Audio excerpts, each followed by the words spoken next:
ఆత్మనమస్తే.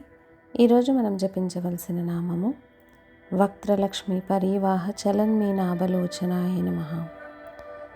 వక్త్ర అంటే ముఖము, లక్ష్మి అంటే సౌందర్యము, కాంతి, దివ్య, కరుణ. పరివాహ అంటే ప్రవాహము, నిరంతరంగా పారుట.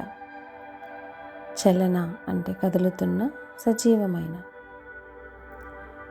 మీ నాభ అంటే చేపల వంటి, లోచన అంటే నేత్రములు. అమ్మవారి ముఖ కాంతి ప్రవాహంలో ఈదుతున్న చేపల్లా ఆమె నేత్రాలు ఎంతో సుందరంగా చలాకీగా కదులుతూ ఉంటాయి.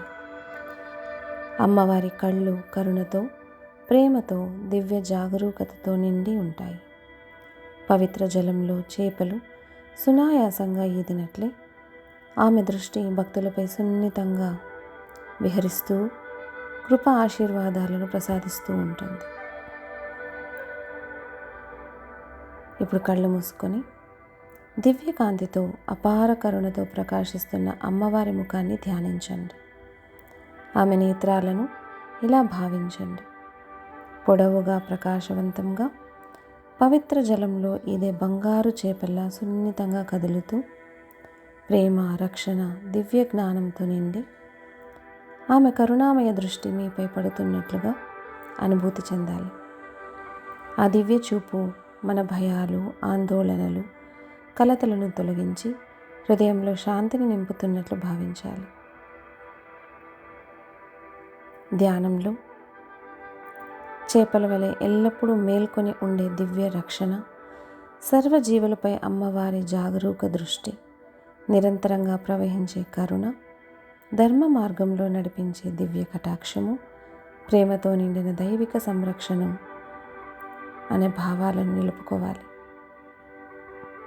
ఇప్పుడు నెమ్మదిగా వక్త్రలక్ష్మి పరివాహ చలన్మీనాభలోచనాయ నమః.